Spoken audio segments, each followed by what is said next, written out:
አይገባው።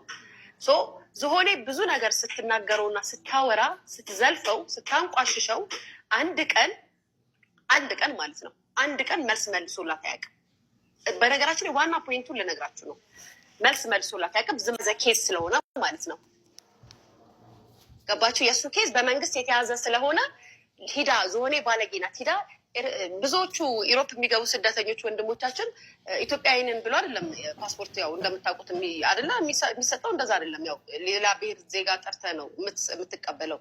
ስለዚህ ለዛ ስለሆነ በምንም አይነት ወይ ወደ ጣቢያና ወደ ክስ ቦታ መሄድ አይፈልግም፣ መገኘት አይፈልግም። አፉን ዘግቶ ግን ወረቀቱን እስኪያገኘ ድረስ ላይፉን እየኖረ ነበር። ድምፁን አጥፍቶ ትዳሩን መስርቶ እየኖረ ነበረ።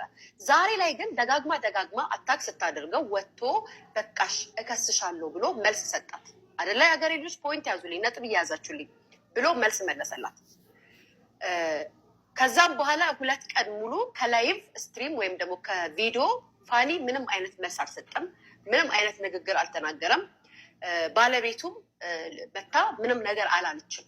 ሶ ሚዲያ ቪው እና የሚዲያ እንቅስቃሴው በጣም ቫይራል ሆና በመሀል ደግሞ የሊያሾም ነገር አለ። ብቻ ቦታ ይዞ ራን እያደረገን ያለው እነሱ ዝም ብለው ተቀምጠዋል። መልስ አልመለሱም። አይደል የሀገሬ ልጆች ዝም ብለው እያዩ ነው። ክስም ከሆነ ክስ ነው።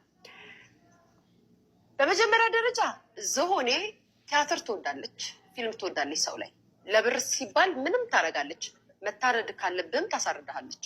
ያንን ሁላችንም እናውቃለን፣ እንመሰክርላታለን። በደንብ እንደዚህ አጭብጭበን ነው የምንመሰክርላት። ምንም ታስደርጋለች ለገንዘብ ካላት ነገር አንጻር ማለት ነው። ሲቀጥል እናት ሁነ ወይም እናት ሁነሽ ሁልሽም ምንም ልጠይቅሽ፣ የልጅሽ ባል ቤትሽ ውስጥ ቁጭ ብሎ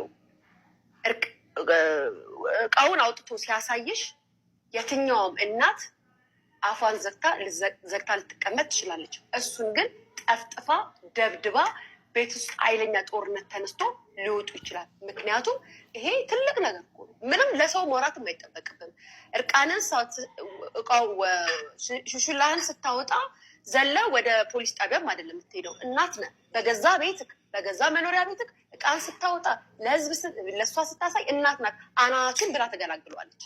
በዝሆኔ ባህሪ ግን አይደለም ጋይስ። አንድ የተሸወርነው ነገር ያለ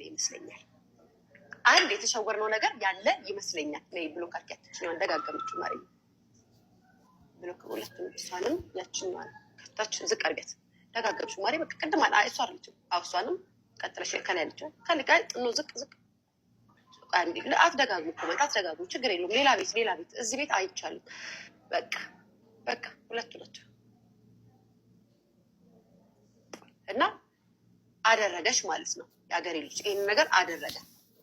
በዚህ ሰዓት ላይ ወጥታ ተበድያለው፣ ምንድነው ደፍሮኛል፣ እንደዚህ አርጎኛል ብለው ፊልም የሚሰሩት አሁን ላይ ስሰማ አይ ቲንክ ኮሽታ ሳይኖር አይቀርም ቤት ውስጥ ኮሽታ ጋይስ። አሁን አንዳንድ ሴሌብሪቲ ትዳሩን ሲፈታ አልተፋታንም እያለ ይኖራል እና ከዛም እንደተፋቱ ትሰማላችሁ። ተፋታን የሚለውን ወርድ መጠቀም አይፈልጉም፣ መናገር አይፈልጉም እና የሆነ እንደው እዛ ጀርመን ያሉት እንደነገሩን ከሆነ የሆነ ኮሽታ አለ። ልጁ የራሱን የሆነ ነገር ለቋል።